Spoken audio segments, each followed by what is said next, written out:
True Crime South Africa is published in conjunction with Arena Holdings, publishers of Times Live, Business Live, Sowetan Live, and others. The opinions expressed in this podcast do not necessarily represent the views of Arena Holdings and its affiliates. The following episode may contain sensitive material, including descriptions of violence, sexual assault, or graphic descriptions of injuries to victims. If you feel you may be triggered by such material, please consider this before accessing our content. To access trauma counseling or services, please see the helpline information on our show notes. Welcome to True Crime South Africa. I'm your host, Nicole Engelbrecht, and you're listening to a Spotlight Minisode, in which we discuss cases that are in the media at the moment, as well as other true crime-related topics. Before we get into today's episode, I'd like to thank our new Patreons for the week. A huge thank you goes out to Chanel van Tonda, Renee, Blanche Bezuidenhout, Renee Erasmus, Troy Mockawem, and Michelle Pretorius. Thank you so much for your support on Patreon. It is hugely appreciated. I released the first ever Patreon exclusive episode this week, so if you'd like to enjoy one additional episode of True Crime South Africa per month, get a shout out on the podcast, and know that you're helping the show to grow and improve, I'll leave a link to our Patreon hub in the show notes. Another huge thank you goes out to Magdalene Duval, who donated to the show through PayPal, which is our once-off donation option. Thank you so much, Magdalene. As always, any form of support for the show is greatly appreciated, and it doesn't have to be financial. Sharing of episodes, inviting your friends and family to listen, and interacting on social media are all great ways to contribute towards the show's growth and are equally appreciated. We've had quite a few interesting developments in South African true crime in the last few weeks, and I'll share some of them with you today.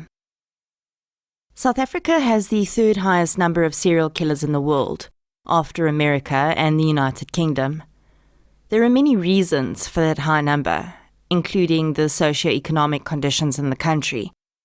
But what's becoming more clear is that we're actually just really good at catching serial killers compared to many other countries in the world.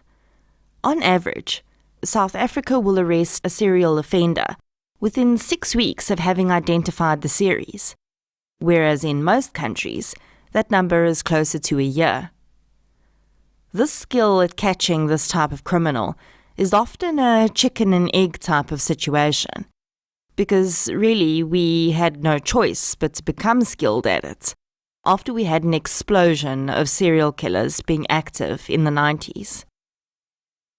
Another consideration is that because our police service is centralized under one unit across the country, we're better able to share and record information and see patterns in crimes. Many other countries have separate policing units for each town, county, or estate, and very often there's no communication between those units. So although our number seems very high for our population size, perhaps it's just that some other countries are not actually identifying murders as being related, and therefore classing offenders as serial killers. Either way, very recently in KwaZulu-Natal, the sugarcane fields seem to have become a dumping ground for a new serial killer. In April this year, bodies started to be found in sugarcane fields in Mthwalume on the south coast of KwaZulu-Natal. On the 25th of April, sisters Nosipho and Akona Gumeda, who were aged 16 and 25 respectively, were found deceased in a field after they'd been reported missing in March. 23-year-old Baja Dume was found deceased on the 6th of July after being reported missing 2 weeks before that. In August, Zama Chiliza had been on her way to a local clinic when she disappeared. Her body was found soon after. After the eventual discovery of a fifth as yet unnamed victim, the phrase serial killer was already on the lips of the press and public. Then, in mid-August, 2 arrests were made. The main suspect, Sipamandle Komo, was booked out of Scotborough police cells for a medical check and to carry out a pointing out of scenes and deliver a confession which he had agreed to provide. He was then taken back to his cell, where he hung himself with the cord from his tracksuit pants. The other suspect was released due to lack of evidence, and the charges against him were dropped. The Independent Police Investigative Directorate, or IPID, is tasked with investigating all cases of death in custody, and their feedback on this case was that no foul play was suspected in the death of Komo. According to a police spokesperson, though, the investigation has not yet been closed, and members from Pretoria have been added to the task force in KZN to continue investigations. The reason for this is that Komo allegedly indicated in his confession that there are more victims than the 5 that have been found. The ages of the victims ranged between 16 and 38, and 2 of the victims were found in the week that the arrests were made on a piece of private farmland owned by a farmer, Siyagasa. The farmer put up a reward of 20,000 rand for the arrest of the perpetrator at the time, and it's unknown whether this contributed to the arrests.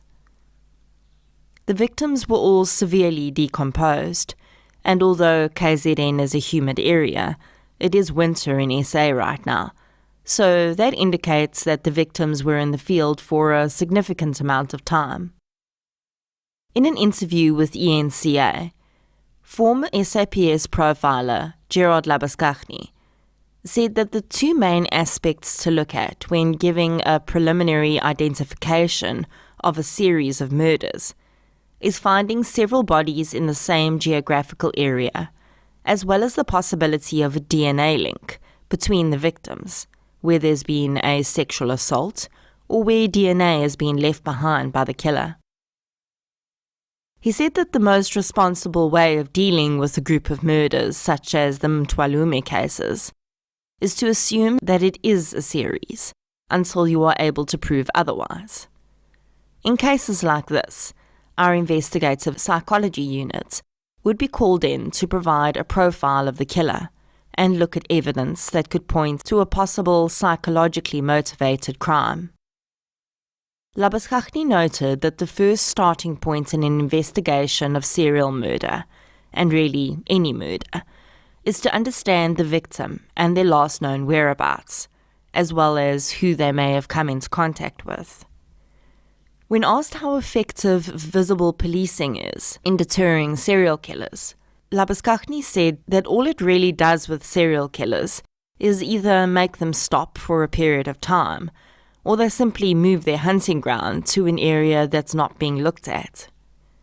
He also mentioned, which we've seen in a lot of serial murders, that it's very likely that the killer would be luring his victims in with promises of employment. Sadly, with the increased level of unemployment due to the COVID pandemic, this will probably become an even greater lure to more people than it has been in the past. Since the discovery of the 5th victim, no further information has come to light around discoveries of other bodies. The fact that Sipamandle Komo is now deceased means that we will never have the opportunity to disprove his confession. That may sound counterintuitive, but it's not uncommon for people to give a false confession for a wide variety of reasons. His suicide certainly points to the possibility that he was involved, as if he were giving a false confession as a misguided way of simply ending an intense interrogation, or if he did it for attention, which is also not uncommon, it would seem unlikely that he would then commit suicide. For now, the killings do appear to have stopped, and we can only hope that Komo was the real killer. We do not know what modus operandi was used in these killings. We don't know if the victims were sexually assaulted or if there was any recoverable DNA left behind. I'm glad that the investigation is continuing, not just because there could be more victims out there, but also because I don't think that this is a fair ending for the families of the victims. I'll keep an eye on this one and let you know if there are any updates. Also in the month of August, a long-awaited and much-anticipated conviction was passed down in the case of the murder of 2 young girls. Friends Marna Engelbrecht, 16, and Chanel Hugh, 17, were found deceased in their hostel at Hoërskool Stella in the northwest on the 26th of May 2018. Very early on, the deaths were considered to possibly be suicides, as Chanel's body was found hanging from a stairwell banister, and Marna was found in a bathroom, also with a ligature around her neck. Very soon, though, it became evident to police that the girls had been murdered. Investigations into the background of the girls started to focus the attention on Chanel's ex-boyfriend, 19-year-old Xander Bijlsma. Shortly after the murders, it's alleged that Xander confessed to a private investigator and then handed himself over to police. He's remained in custody ever since. Bijlsma was described as a recluse who spent most of his time hunting wild animals, and it's been said that he could not accept the fact that Chanel had moved on from their relationship. Evidence of threatening text messages sent to the girls was presented in court, as well as testimony about Bijlsma having left a group of friends on the night of the murders while being intoxicated, and indicated that he was heading to the hostel. The girls were the only 2 pupils left in the hostel that night, as everyone had gone home for the weekend. The court would find that Bijlsma had knocked the girls unconscious before strangling them to death and then staging their bodies to look like suicides. During the trial, Bijlsma attempted to recant his confession, saying that he was coerced into providing it. Despite this, he was found guilty and given 2 life sentences. His counsel has indicated that they will appeal both the conviction and the sentence.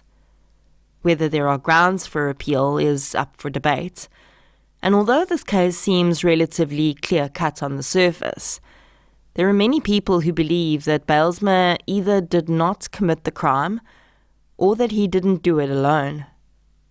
I will need to do a lot more research into this case before I can form an opinion myself, and as soon as the court documents become available, I'll start looking into it for a full episode. Another long-awaited conviction came in the case of murdered couple Anisha and Joey van Niekerk, who were raped and murdered in December 2017. I've only just skimmed the surface of this case, but I would hazard to say that it's one of the most brutal and disturbing cases I've heard of in a long time. Anisha and Joey owned a small holding and rented land to a man called Koos Strydom, who ran a panel beating business on the property along with his wife, Mersha. According to the court's findings, in December 2017, Koos Strydom decided that he didn't want to pay rent to the Van Niekerks anymore, and so he hatched a plan to steal their land from them.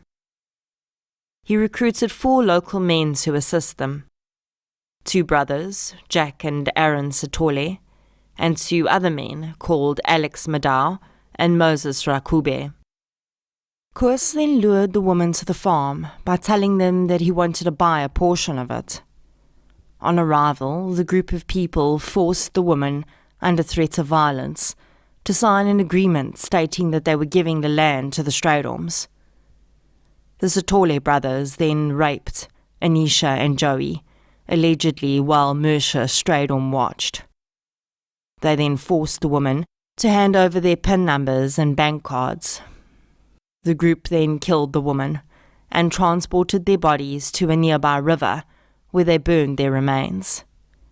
They withdrew cash from the victims' bank accounts and made several purchases. The group was arrested not long after the murders. Koos Strydom committed suicide in prison last year, leaving his wife, who was 30 years his junior, holding the bag along with her co-accused.